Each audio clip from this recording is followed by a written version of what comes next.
on a toujours essayé de rentrer encore une fois, dans les conversations, dans les moments de vie. En fait, je dis toujours aux équipes, passez du temps à la machine à café et écoutez les conversations. De quoi parlent les gens ? Donc, ils parlent des élections, des JO, de Koh-Lanta, du nouvel influenceur.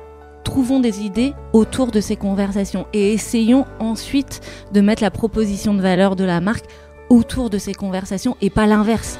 Parce qu'en fait, sinon, vous arrivez avec vos gros sabots, mais sauf que tu ne te lèves pas le matin en disant « Tiens, je vais révolutionner les avantages salariés, si je changeais tout dans ma boîte, t'as déjà assez de problèmes. » Aujourd'hui, je le dis souvent, mais il y a quand même un tiers de la population qui n'a pas accès à Internet. C'est 3 milliards de personnes. C'est énorme, mais évidemment, s'il faut aller dans la boutique X ou Y qui est à 500 km de chez soi, c'est pas possible. Là, justement, on va pouvoir essayer petit à petit de réduire cette fracture numérique puisque grâce au digital, n'importe qui pourra demain prendre son forfait téléphonie en un clic depuis son téléphone. Parce que la communauté est clé, parce que l'entraide nous possède, on a décidé de mettre en lumière tous ces visionnaires. Bienvenue dans le podcast Build a City for Good de Daphni. Bonjour à tous, ravi de vous retrouver pour ce nouvel épisode du podcast de Daphni. Avec moi pour enregistrer ce nouvel épisode aujourd'hui, Pierre-Éric Lebovici. Bonjour Pierre-Éric. Salut Aurélie. Pierre-Éric est le cofondateur et partenaire chez Daphni. Aujourd'hui on reçoit, attention, roulement de tambour, la best des bestes du marketing et du branding, celle qui a réussi à faire d'une marque incontournable de la tech une référence. Ces OP de com qui ont cartonné, on ne les compte plus. On s'est tous beaucoup inspirés de ce qu'ils ont fait, ce qu'elle a fait avec son équipe. Et c'est d'autant plus fort qu'elle a réussi à créer une marque hyper forte d'une boîte B2B en adoptant les codes de la com B2C. Bref, c'est bien Anne-Carole Cohen, alias Anka pour les intimes, l'ex-CMO de Swile que nous avons invitée sur notre podcast aujourd'hui. Salut Anka. Salut Aurélie, salut Pelle. Salut Anka. Ça y est, c'est déjà Anka pour tout le monde. Car figurez-vous que Anne-Carole a sauté dans le grand bain de l'entrepreneuriat il y a quelques mois avec 3 cofondateurs, Eduardo, Jérémy et Mehdi. Daphni n'est bien entendu pas passée à côté de cette pépite qui se nomme Colette. On va en parler bien entendu, mais avant cela, on a quelques petites questions, Anka. Qui es-tu ? D'où viens-tu ? Quelle est ton œuvre ? Qui suis-je ? Comment es-tu devenue celle que tu es aujourd'hui ? Voilà. Beaucoup de questions. Alors déjà, je m'appelle Anne-Carole Cohen et non pas Cohen. Donc voilà, ce sera la première news. C'est alsacien, figure-toi, Cohen. Il y a un tréma sur le haut. Voilà. Alors je te rassure, 90% pensent que je m'appelle Cohen, donc je ne t'en voudrais pas, Aurélie. Ça, c'est le premier. Parfait. Tu vois, je ne savais même pas Cohen. Voilà. Mais t'as vu sur mes notes, non, tu vois pas, mais j'ai pas mis l'accent, ça doit être pour ça que... Exactement. C'est un tréma sur le O et non pas sur le E. Voilà. Donc, je m'appelle Anne-Carole Cohen, c'est alsacien. J'ai grandi en région parisienne, famille de médecins, des parents qui m'ont transmis le sens du devoir et avec des grandes valeurs humanistes. Je suis fille unique jusqu'à l'âge de 10 ans où je deviens l'aînée d'une famille recomposée de 3. Donc c'est toujours marrant parce que les familles recomposées dans les années 90, c'est un bon vieux POC. Donc personne ne sait vraiment ce que c'est. Je me souviens du photographe de l'école qui nous disait « Ah mais c'est incroyable, vous vous ressemblez, quelle famille unie !» Oui, pendant 10 ou 15 minutes. Bon, la réalité était tout autre. Mais du coup, voilà, une enfance très heureuse avec quand même un parcours plus fille de la ville que des champs, donc une seule envie, aller à Paris à mes 18 ans, faire Dauphine. Je m'étais mis ça en tête. J'ai fait Dauphine. J'ai pris notamment, je me souviens, des cours d'entrepreneuriat avec Jean-Louis Constanza, que vous connaissez peut-être, qui à l'époque avait monté Télé 2, déjà dans la téléphonie mobile. Il y avait peu de cours d'entrepreneuriat à l'époque. Je parle de ça en 2002-2003. Et voilà, ça m'a sûrement donné le goût de monter des aventures from scratch depuis cette époque. Et donc après Dauphine, Tu passes par énergie, tu fais quoi? Qu'est-ce qui te... Alors, comment tu arrives là-bas? Après Dauphine, en fait, depuis toute petite, je suis quand même assez passionnée par la publicité et par la capacité des marques, justement, à faire passer des émotions auprès de leurs consommateurs et de réussir vraiment à influencer les comportements. Et donc, je me mange du culture pub le matin, le midi, le soir, le week-end, la nuit. Et donc, je voulais absolument bosser dans la publicité. Et donc, j'arrive dans le groupe Énergie, qui est, pour le rappel, un des derniers groupes médias à être 100% détenu par une seule famille, enfin un seul homme, qui est Jean-Paul Boctrou, donc déjà un grand entrepreneur à l'époque.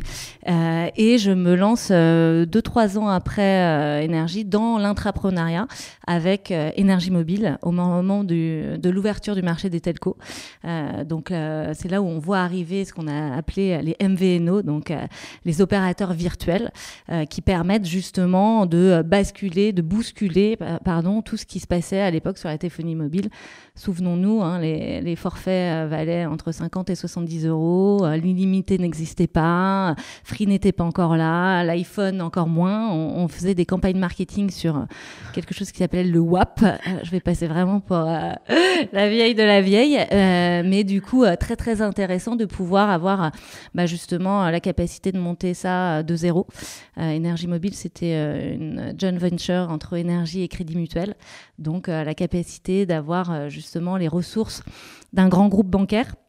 Avec justement l'état d'esprit très entrepreneurial venu d'Énergie. Est-ce que c'est toi qui est à l'origine de Hit Music Only? Malheureusement non, parce que je suis arrivée bien après. Donc Hit Music Only, je pense que ça date 80-81, donc je venais de naître, donc malheureusement non. Mais donc ça, c'était la marque Énergie. Et ils l'ont jamais changé, ça. Ils l'ont jamais changé. Une grosse une cohérence très forte sur les valeurs de communication depuis le départ, et toujours la capacité, justement, je pense que j'ai appris ça au tout début, cette capacité à créer des tendances avec des choses qui n'étaient pas connues, donc encore une fois être là où on les attendait pas. Ils ont réussi à créer, à aller chercher des animateurs phares que personne connaissait, alors que les autres radios prenaient les gens qui étaient connus. Donc voilà, comment prendre toujours le contre-pied pour essayer de faire venir les auditeurs, là en l'occurrence à soi, et donc du coup cette volonté de faire beaucoup avec très peu, parce que je ne pense pas trahir de secret en disant que Jean-Paul Boctrou est connu pour être assez près de ses sous, et donc ça nous a appris à justement aller chercher cette créativité, à bien l'investir, parce que finalement quand on n'a pas beaucoup d'argent, on se creuse un peu plus les méninges pour essayer de faire des trucs complètement dingues, et Énergie l'a montré, Énergie Mobile après avec. J'ai passé plus d'une dizaine d'années chez Énergie Mobile à construire toute l'histoire de 0 client à 1 million, 5 millions. C'est une boîte qui finit à plus de 500 millions d'EBITDA. Donc, c'était un très beau succès qui a été revendu à Bouygues Télécom. Donc, belle aventure aussi intrapreneuriale pour le coup à l'époque. Et tu avais quel rôle au sein d'Énergie à l'époque ? Alors, je suis arrivée vraiment au tout début pour construire la marque. D'ailleurs, on avait lancé la marque avec tout le design, et puis 2 jours avant de sortir, on s'aperçoit que Virgin Mobile a sorti 2 jours avant nous, exactement avec le même design. Et là, tu te dis, bon, qu'est-ce qu'on fait ? Donc évidemment, obligé de tout mettre à la poubelle, de tout recommencer. Mais voilà, c'est là où on se challenge, on trouve on trouve des solutions, et donc j'étais en charge de toute la partie communication, partenariat, et puis ensuite on a diversifié beaucoup les marques. Donc après j'ai pris toute la partie e-commerce, trade marketing, responsable de toute la force de vente. Et qu'est-ce que tu retiens en dehors de la frugalité, de Boctrou et l'agilité que nécessite ce type de situation là de ton expérience chez Énergie ? Je retiens le besoin vraiment de déjà bien structurer ses équipes, parce que on s'attaquait quand même à un gros marché. On avait en face de nous des mastodontes, et on l'a vu quand Free est arrivé. Justement, quand tu réfléchis bien ta proposition de valeur et que tu arrives à avoir la bonne structuration d'équipe, tu arrives à faire quand même beaucoup de choses. Donc, on a passé beaucoup de temps justement à réfléchir comment se positionner et comment en interne réussir la bonne organisation pour faire en sorte que ça fonctionne. Parce qu'à l'époque, on avait vraiment une dichotomie entre toute la partie marketing brand et marketing perf. Aujourd'hui, maintenant, on veut relier les deux, mais à l'époque, c'était vraiment des organisations très différenciées. Et donc, on s'est toujours attaché à justement faire en sorte d'aller chercher beaucoup de cohérence dans la marque, dans le discours, pour justement aller séduire cette nouvelle cible qui n'avait pas l'habitude encore d'avoir cette nouvelle promesse par les opérateurs. Et donc, attends, cette transition, tu dis qu'il fallait faire avec peu, casser les codes et aller chercher les clients ailleurs, enfin là où on vous attendait pas. Donc, c'est Swile, l'expérience d'après. Ah. Alors non, c'est pas Swile l'expérience d'après. Swile est arrivé bien plus tard. En fait, après 10 ans en téléphonie, c'est génial l'entrepreneuriat, mais on se bat quand même avec des gros mastodontes. Donc en fait, faire bouger le marché, ça reste compliqué. À l'époque, les MVNO avaient à peu près 10% de part de marché. C'est bien, mais bon, il fallait pour le coup beaucoup d'argent pour faire face à eux. Et puis surtout, il y avait beaucoup d'investissements. On n'était pas propriétaire, on n'avait pas notre propre réseau téléphonie. Donc, il y avait quand même pas mal de difficultés. Donc, j'avais envie de repartir dans une aventure du début. Et c'est là, on se parle de 2014, 2015, l'arrivée des VTC en France, Uber notamment, et d'un acteur français qui s'appelait Chauffeur Privé. Ah oui. Et donc là, vous vous souvenez tous de nos galères de taxi, on s'en souvient pas, mais en fait, passé minuit, on pouvait plus trouver un taxi, c'était l'enfer, les mecs voulaient pas nous emmener parce qu'ils avaient dépassé le périph', enfin c'était quand même une expérience déplorable. Et donc du coup, là un jour, je me suis dit tiens, je vais envoyer un petit message LinkedIn au fondateur de Chauffeur Privé, Yann Ascouet, à l'époque, pour lui dire j'ai plein d'idées, franchement le service ça peut être canon, j'aimerais t'en parler pour construire une belle proposition de valeur et remettre le client au centre de toute l'expérience. Et c'est là que l'aventure a commencé. 3 ans de chauffeur privé, il n'y avait pas d'équipe marketing, j'ai construit l'équipe marketing et puis on a commencé à se dire comment se différencier dans un marché qui était un marché de commodité, parce que finalement tu déplaçais les gens d'un point A à un point B.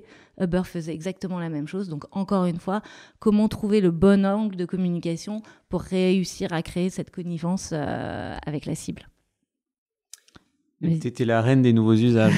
Et après Swile alors, après Chauffeur Privé, un petit coup de frichti quand même. On va y arriver, quoi. Voilà, quand même pareil, nouveaux usages. Alors ça, c'était très compliqué parce que c'est une triangulaire entre la restauration, la distribution et la logistique.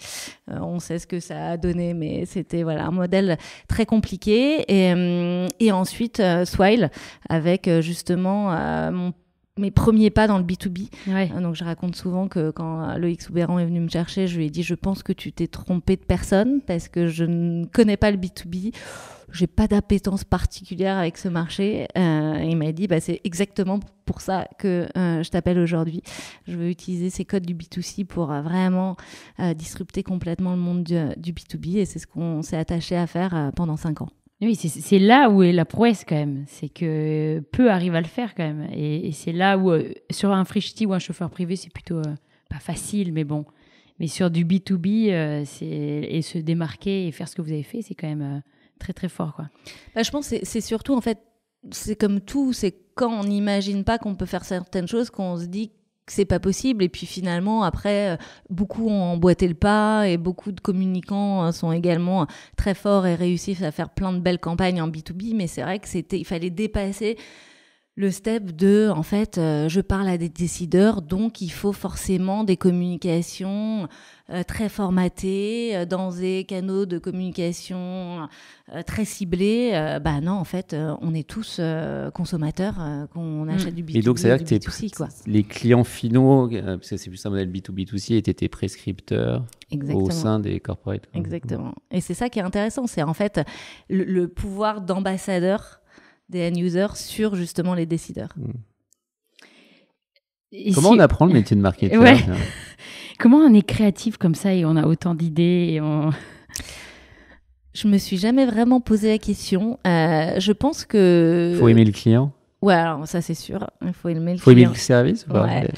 Oui, il faut se mettre tout le temps à la place du client, ça c'est sûr. Je passe mon temps à essayer d'accompagner le maximum de marques en leur disant ne parlez pas de votre produit, pensez vraiment au client. Et en fait, ça paraît évident, tout le monde dit oui, mais regardez, 90% des publicités ne parlent que du produit, jamais du bénéfice client. Enfin, rarement du bénéfice client. Et en fait, dès lors qu'on arrive à justement rentrer dans ce bénéfice, ensuite, il y a une mémorisation, tout un tas de choses émotionnelles qui se passent qui font que ton impact est démultiplié. Alors, parle-nous de use case, là. Le bénéfice client et la baseline d'un énergie mobile, Frishti, Swile, chauffeur privé. Et puis, il va vraiment falloir qu'on parle de Colette. Ouais. Mais ça va, on est bien. Mais sur, tu vois, sur Énergie Mobile, c'est marrant, il y a encore des gens qui me disent « Ah, t'as bossé chez Énergie Mobile, mais je me souviens de cette pub incroyable avec ce petit gars au milieu d'un parking et qui arrive et qui dit « Mais je peux pas aller à la soirée parce que mon portable, il fait pas mail. » Et donc, tu vois, c'était un truc vraiment ancré dans les usages. Évidemment, aujourd'hui, plus personne ne pense avoir un téléphone qui fait plus mail. Mais à l'époque, c'était vraiment un nouveau truc. Et en fait, rentrer dans la vraie vie et réussir à rentrer dans les conversations, c'est ça qui fait que ça débloque plein de choses. Et je te parle je sais pas, c'était il y a 10 ou 15 ans, on m'en parle encore aujourd'hui, alors que il y a des pubs, on est exposé à 2000 publicités par jour, c'est énorme. Et même Swile, t'as plein d'exemples que t'as créés avec les équipes là, où t'as créé de l'émotion, où t'as réussi à catcher l'attention Oui, et parce que souvent, on a toujours essayé de rentrer encore une fois, dans les conversations, dans les moments de vie. En fait, je dis toujours aux équipes, passez du temps à la machine à café et écoutez les conversations. De quoi parlent les gens? Donc, ils parlent des élections, des JO, de Koh-Lanta, du nouvel influenceur. Trouvons des idées autour de ces conversations et essayons ensuite de mettre la proposition de valeur de la marque autour de ces conversations et pas l'inverse. Parce qu'en fait, sinon, vous arrivez avec vos gros sabots mais sauf que tu ne te lèves pas le matin en te disant « Tiens, je vais révolutionner les avantages salariés. Si je changeais tout dans ma boîte, t'as déjà assez de problèmes. » Alors que si tu vois justement réussi à mettre ce lien de connexion avec ce qui fait ta vie de tous les jours, en fait, t'arrives à un dîner, t'as envie d'en parler. Et c'est ça qui est le plus important, c'est créer des conversations autour de ta marque. Et quand tu arrives le soir, tu as envie de parler de tout, sauf du détail technique du produit quand tu as bastonné à la télévision. C'est un cours que je reçois. Tu me regardes la belle image. Non, c'était pour essayer de faire la transition vers Colette. Et puis comme ça, après, on reviendra vers qui tu es et puis ce qui t'a inspiré. Donc, il y a 3 mois, à peu près, enfin un peu plus, mais officiellement, il y a 6 mois déjà, ça passe vite. Hein. Exactement, on l'a annoncé peut-être il y a 3 mois. Mais il y a 6 mois déjà, vous lancez Colette.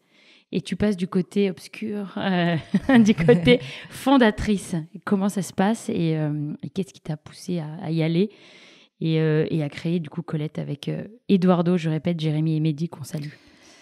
Alors c'est une très bonne question. Je pense que c'est la suite logique en fait de toutes ces expériences où je me suis toujours considérée comme le copilote des fondateurs, capacité en fait à accompagner la vision des entrepreneurs et à essayer de l'exécuter au mieux. Et donc en fait, j'en parlais avec un journaliste récemment qui disait est-ce que justement avoir été à l'école de ces startups qui sont devenues scale-up, licorne, etc. a été un avantage? Évidemment. Ça a été vraiment une formation accélérée de pouvoir être au quotidien auprès de ces entrepreneurs qui ont aussi fait des erreurs et ont eu beaucoup d'apprentissage, mais justement, on a passé beaucoup de temps à apprendre. Chez Swile, quand je suis arrivée, on était 50, je suis partie, on était plus de 1000. tout ça en 5 ans. Donc, c'est une croissance fulgurante. Donc, de l'extérieur, tout le monde dit c'est génial, c'est incroyable. La vérité est quand même tout autre à l'intérieur parce que c'est difficile. C'est difficile d'onboarder 200 personnes par an. Et donc, forcément, on prend des murs, on tombe, on se relève. Mais donc, du coup, ça m'a appris beaucoup de choses sur justement ce que je ferais si je devais commencer une nouvelle aventure. Et c'est vrai que je pense que tout entrepreneur a envie de repartir d'une clean sheet. Donc évidemment, on va faire aussi beaucoup d'erreurs, mais c'est vrai que ces 20 dernières années m'ont appris, je pense, beaucoup de choses pour pouvoir avoir les armes pour faire cette nouvelle aventure Colette. Et on l'a fait à 4 avec 4 personnes expérimentées, et c'est sûr qu'on a l'impression de gagner quand même beaucoup de temps, notamment grâce à un réseau, grâce à des réflexes qu'on a, grâce à des priorisations, grâce à un focus beaucoup plus fort que si on l'avait fait il y a plusieurs années. Et donc, qu'est-ce que c'est Colette ? Parce qu'on ne l'a même pas dit depuis 15 minutes. C'est vrai. Alors, déjà, Colette, c'est l'anagramme de telco. Donc, on revient, la boucle est bouclée. Et donc, on a envie de, justement, remettre les télécoms à l'endroit, on va dire, repenser complètement l'expérience client. Et essayer justement de faciliter l'accès à Internet à tout le monde, partout dans le monde, rendre ce service accessible, abordable, responsable. Et c'est vrai que les télécoms sont peut-être un des derniers marchés à pas avoir été encore vraiment bousculés. Et ça, c'est possible notamment grâce à une technologie qui s'appelle la eSIM. Alors, on a l'impression que c'est nouveau, mais finalement, ça, si je dis pas de bêtises, ça doit dater de 2016-2017. Mais en fait, les téléphones n'étaient pas compatibles. Aujourd'hui, c'est le cas. Et donc, du coup, ça ouvre le champ des possibles de manière très importante parce que ça repense complètement la distribution. En fait, on passe d'un monde où vous devez investir des milliards sur le réseau télécom, en distribution, il faut fabriquer les SIM, il faut les distribuer, il faut avoir des points de vente, des milliers de points de vente partout, à un monde où, en fait, il n'y a plus de frontières et donc, du coup, tout est digitalisé. On peut justement faire des partenariats avec des opérateurs et c'est ça qui m'a fait tilt en fait en me disant on va être en capacité d'aller élargir l'accès à Internet. Aujourd'hui, je le dis souvent, mais il y a quand même un tiers de la population qui n'a pas accès à Internet. C'est 3 milliards de personnes. C'est énorme, mais évidemment, s'il faut aller dans la boutique X ou Y qui est à 500 km de chez soi, c'est pas possible. Là, justement, on va pouvoir essayer petit à petit de réduire cette fracture numérique puisque grâce au digital, on peut n'importe qui pourra demain prendre son forfait téléphonie en un clic depuis son téléphone. Donc, ce qui est le cas aujourd'hui, vous allez sur KOLET. Voilà.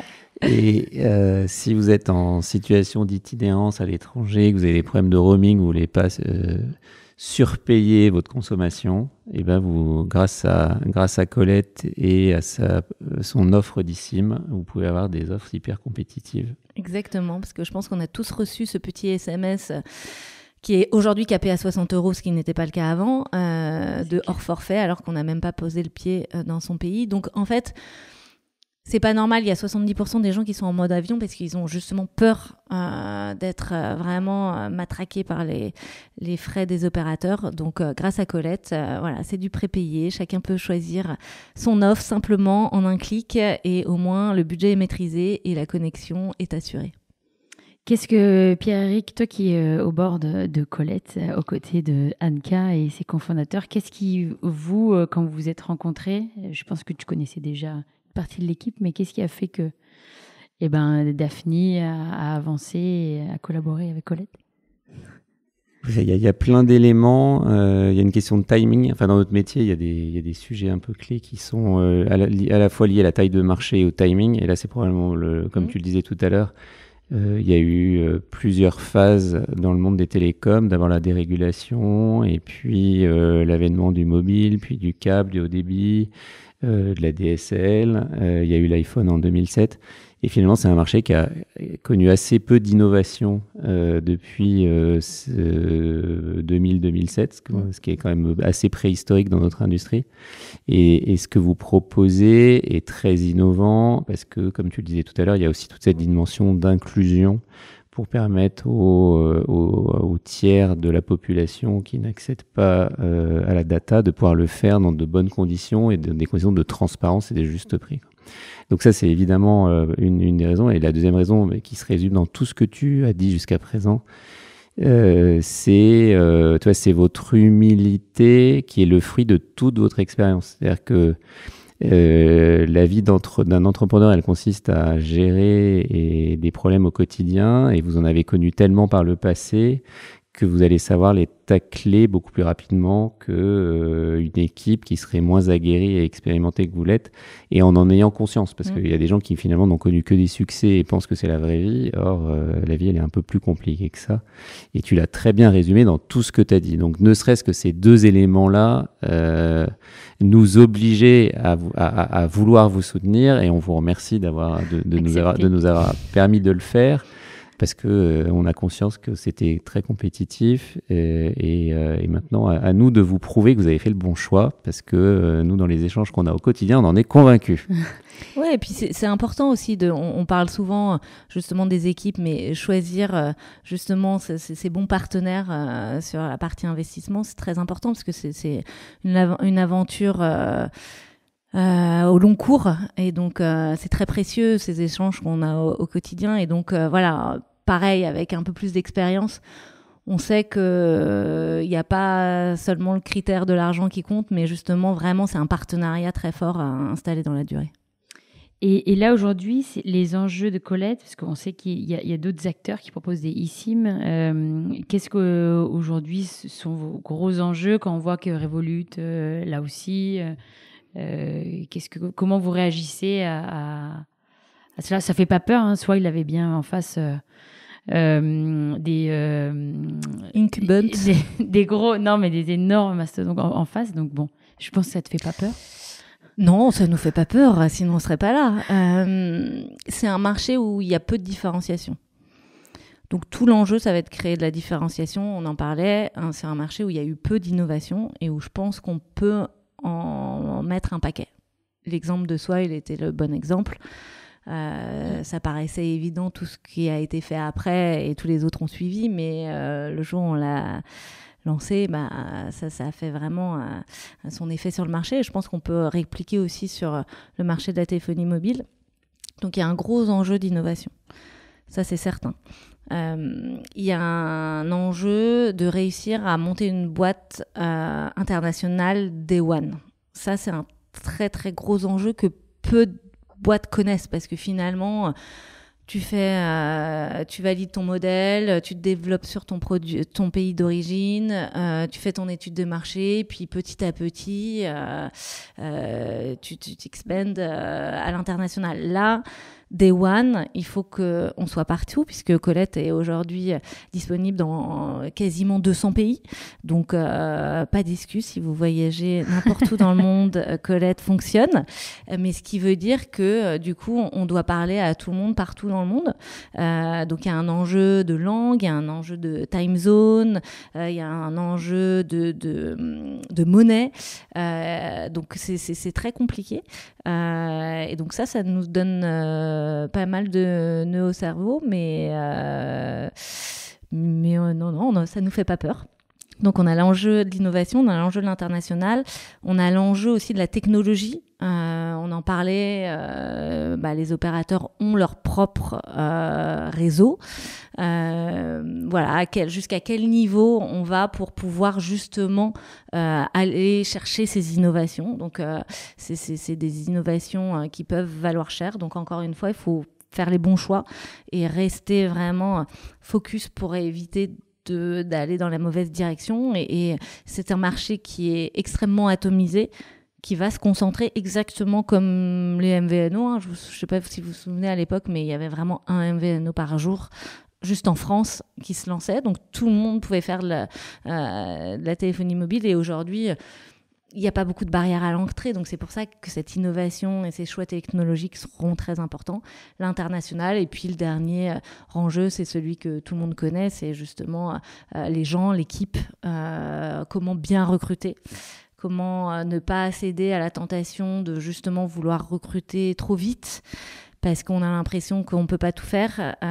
Donc ça, c'est les éternels sujets. Comment réussir à vraiment chérir sa culture.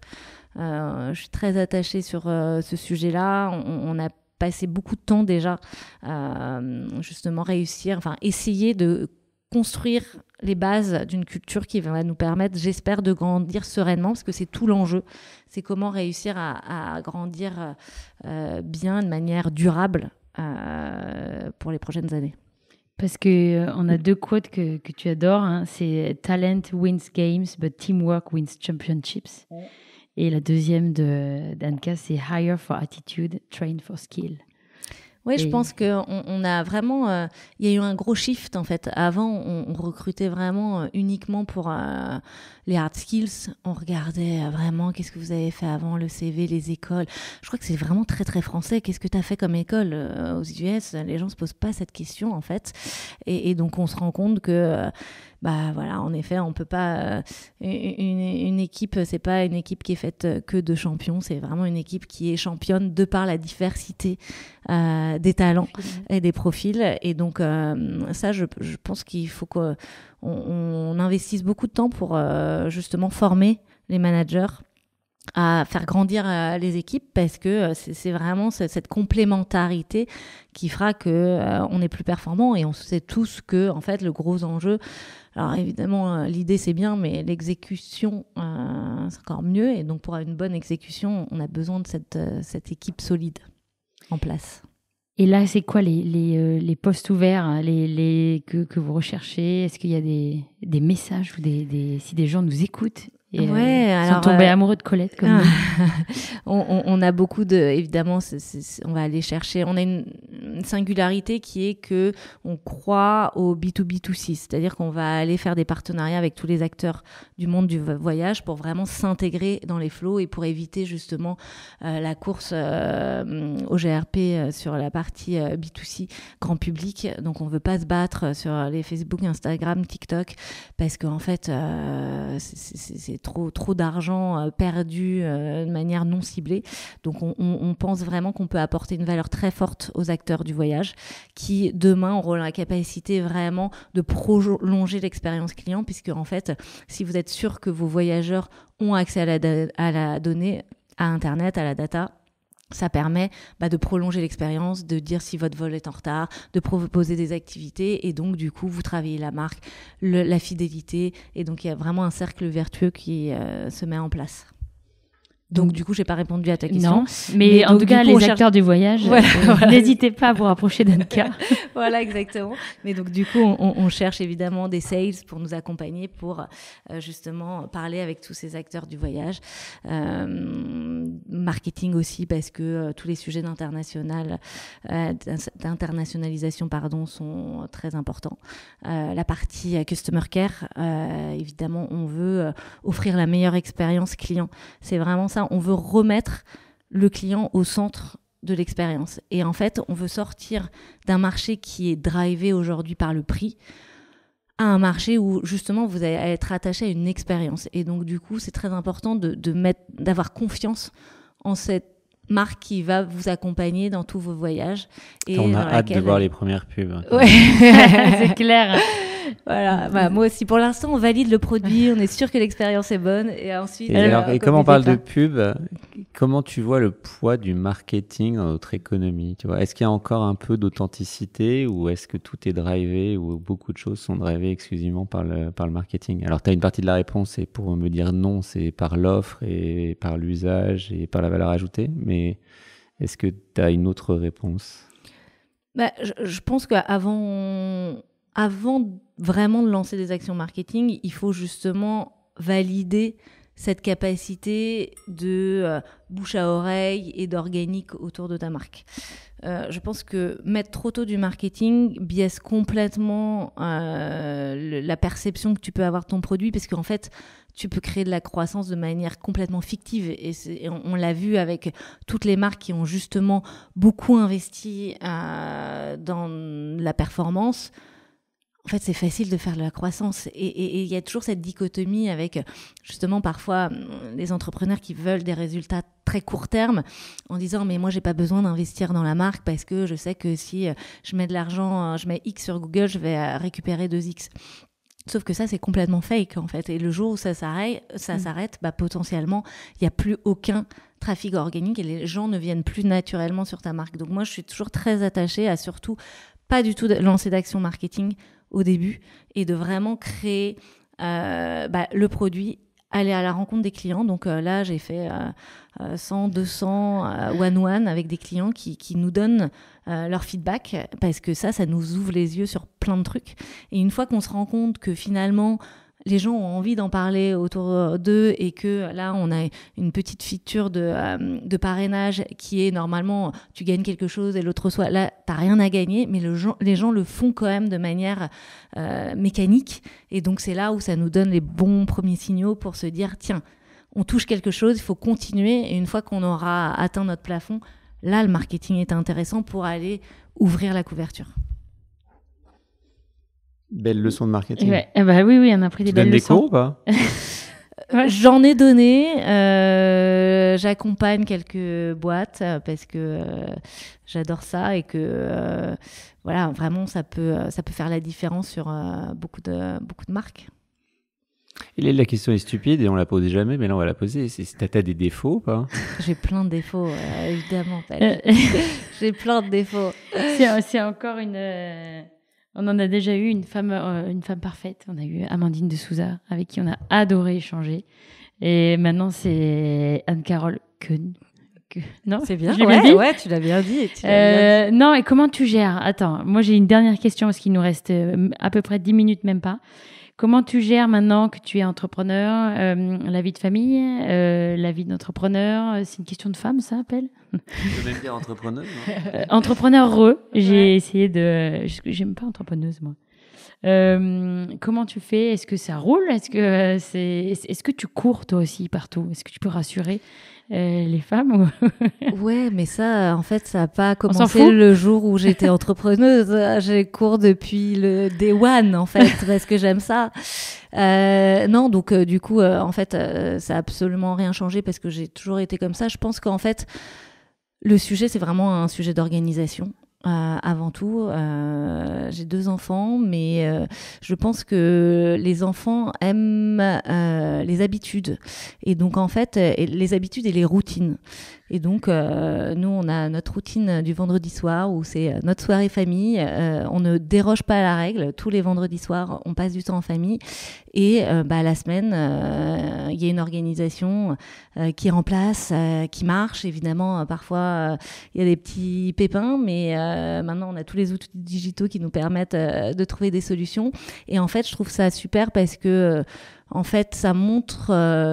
je pense que quand les parents sont bien, les enfants sont bien. Et en fait, le fait de montrer que, oui, tu travailles beaucoup, mais finalement, ça t'apporte beaucoup de choses positives, c'est une bonne leçon à leur passer, plutôt que se dire, oh là là, on est dimanche soir, quel enfer, demain, je vais aller devoir bosser. Et donc, finalement, Colette, c'est sûrement le 3e enfant de la famille. Ma fille, c'est elle qui a fait les objectifs du mois dernier, qu'on a atteints, d'ailleurs. Et ils étaient ambitieux, mais on les a atteints.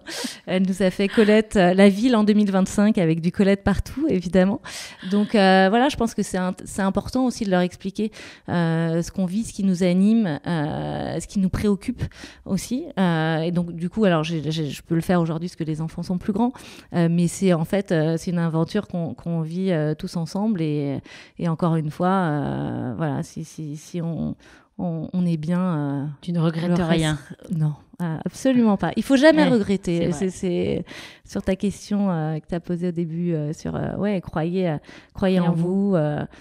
On est vraiment, je pense que tout le monde peut être maître de son destin et donc si ça marche pas, ça marche pas. On aura appris des choses, on sera marré, on aura eu des bons investisseurs, on aura eu beaux investisseurs. Est-ce qu'il y a d'autres sujets qui t'ont traversé la tête là, avant de lancer Colette? Il y avait d'autres secteurs que tu vois sclérosés, dans lesquels il y a besoin de rupture de nouveaux usages ou pas? Alors, j'étais quand même très, très attachée encore à Swile, donc j'étais encore vraiment sur ce sujet d'expérience client, collaborateur, que je vais porter, j'espère aussi, dans l'aventure Colette. Donc, non, j'avais pas vraiment. En fait, c'est arrivé un peu inopinément. Je crois vraiment. Je crois pas mal au timing et en fait, le bon moment, les bonnes personnes. On a passé beaucoup de temps tous les quatre à justement s'aligner sur ce qu'on voulait, parce que finalement, c'est avant tout une association qui comme un mariage, on doit se mettre d'accord quand même sur beaucoup de choses. Et donc, c'est pour ça que tous les trimestres, on se fait au moins une journée de coaching ensemble, pour vraiment s'aligner sur les valeurs et ce qu'on veut construire. Mais donc, du coup, non, j'avais pas pris le temps de regarder les autres domaines d'activité qui pourraient être disruptés. Pelle, est-ce que tu as des questions de la fin? Une petite question. Non, mais donc tu parlais de rencontres. Est-ce qu'il y a des... Tu parlais de Jean-Louis, Constanza. Il y a d'autres rencontres qui t'ont inspiré? Et alors, il y a forcément beaucoup de... Ou des lectures, c'est juste pour que les gens qui nous écoutent, tu vois, on se nourrit de tout ce qu'on entend, ce qu'on écoute. Est-ce que toi, il y a des... Ouais, un des... alors, c'est vraiment, pour le coup, c'est des lectures business, mais un bouquin qui nous a beaucoup aidé chez Swile, c'est un bouquin qui s'appelle Founders Mentality et qui, justement, explique comment éviter la crise de croissance. Et toutes les erreurs qu'on commet, en fait, finalement, là, on raconte plein de choses sur Colette. Pour l'instant, c'est assez facile au début. Les enjeux sont limités. Quand tu commences à atteindre série A, série B, c'est là où ça se complexifie beaucoup parce que justement, besoin de continuer à tirer cette croissance, à réussir à onboarder toutes les personnes. Et donc, ce livre rappelle vraiment comment faire en sorte de faire les bons choix pour éviter de scléroser complètement ton entreprise, notamment éviter les process, les couches qui s'accumulent, tout ce qui fait qu'en fait, après, tu n'es plus du tout capable de décider. Et donc, ça, je crois que c'est le plus gros mal de notre société, c'est la complexité. Et en fait, on est en train... Qu'on le veuille ou non, plus on grossit, plus on met de la complexité au quotidien. Donc, comment réussir justement à sortir de ça ? Et il y a plein d'organisations différentes possibles. Au marketing, nous, on était organisés en squad, ce qui permettait en fait d'être en équipe courte avec chacun le même objectif. Parce qu'en fait, ce qui est le plus difficile, c'est quand tu as tous les gens de ton équipe qui se réveillent tous les matins avec un objectif différent. Et donc, en fait, tu passes ta journée à essayer de négocier du temps et de la bande passante des uns et des autres. Mais en fait, je pense que le sujet, c'est de réaligner tout le monde sur les mêmes intérêts et du coup faire des petites équipes de 6 ou 8 personnes très complémentaires sur les compétences techniques permet d'aller beaucoup plus vite. Et ça, c'est un bouquin qui l'explique vraiment bien. Donc, je vous le conseille. Et j'écoute aussi beaucoup de podcasts. J'avais un ancien patron du GIGN qui parlait notamment tous des sujets de négo, la négociation, le conflit. On a toujours souvent assez peur de justement des discussions un peu conflictuelles. Je pense au contraire que le conflit est bénéfique dans une entreprise. Donc, il parle généralement d'objectifs communs partagés. C'est son truc. C'est voilà, comment trouver cet objectif commun partagé pour réussir à trouver un compromis. Mais il y a beaucoup de choses qui ont influencé ma façon d'agir au quotidien. Et dernière, comment tu fais pour déconnecter ou essayer de te détendre et ne plus penser à Colette, où tu pars quel est ton secret pour... Quel est mon secret? Est-ce que tu aimes le chocolat, le vin, la cuisine, le yoga? T'as loupé la vidéo. Ouais. Elle adore le Coca Zéro. Alors, j'adore le Coca Zéro jusqu'à 18h. D'accord. Et après 18h, j'aime bien vin blanc. Les grands vins de Bourgogne blancs. Ça, j'avoue. Et c'est vrai que j'aime bien rentrer à la maison, m'occuper des enfants. Et quand je recommence à bosser avec un bon verre de blanc parce que c'est quand même beaucoup plus sympa de travailler dans ces conditions. Et donc, ça me permet juste de continuer à bosser en me disant que, en fait, je kiffe ce que je fais. C'est le plaisir de la vie. Voilà, c'est les plaisirs de la vie. Et que finalement, en fait, c'est la stimulation intellectuelle qui fait que ça apporte aussi de la satisfaction. Je me suis mis au sport aussi. Ça, c'est grosse résolution de l'année. Et je viens en vélo, même jusqu'à chez vous, alors que nous ne sommes pas loin. Et le sport, ça aide sûrement, non? Ouais, le sport, ça aide. On est très friands, nous aussi, équipe assez sportive. Surtout, ça aide, et c'est la première fois que je prends un coach pour justement aussi te pousser un peu, parce que sinon on s'écoute quand même vachement. Enfin, moi en tout cas, je m'écoutais beaucoup. Et donc là, ce qui est intéressant, c'est que tu vas te dépasser aussi un peu différemment dans ces moments-là. Et l'avantage de pouvoir gérer son planning, ça permet de se dégager des plages pour faire de la place à d'autres moments de réflexion. Alors il y a beaucoup de gens qui disent qu'ils ont plein d'idées pendant qu'ils font du sport. Moi, il me met tellement cher que j'ai pas le temps de penser, mais après, je suis beaucoup plus productive. Bon, vous avez compris, buvez du Coke Zéro jusqu'à 6h. Après, ouvrez un bon verre de vin, une bonne bouteille de vin blanc. Attention à consommer avec modération. Bien sûr, évidemment. Et enfin, mettez-vous au sport.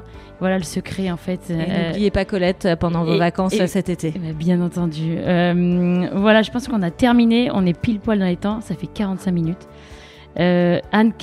Anne-Carole, c'est mieux Anne-Ka. Ah oui. Allez, Anne-Ka, merci beaucoup d'avoir pris le temps de venir nous voir. On embrasse.